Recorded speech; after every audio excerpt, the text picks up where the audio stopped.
জন্য ভালো ছিলাম, এখন ভালো না, এখন না কেমন আছি।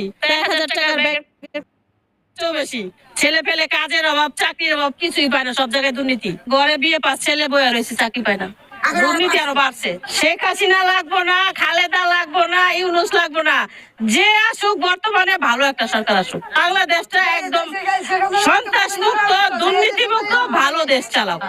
আমি সেটা চাইতাছি, যাতে প্রত্যেকটা গরিব দুঃখী দুধ ডাইল ভাত খায়া বাঁচতে পারে।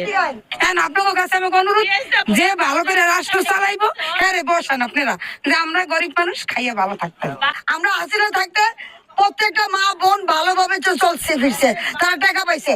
আর এই যে বিধবা ভাতা, এই ভাতাগুলি বন্ধ করার তুমি কে হয়? তুমি কে? তুমি কে? ডাক্তার ইউনূস, তুমি যে কয়েক হাজার কোটি টাকা যে নিয়ে গেছো এই দেশ থেকে, এটা এনে দাও না, এটা এনে দাও, দাদা আমরা মনে করবো যে তুমি মার পোলা।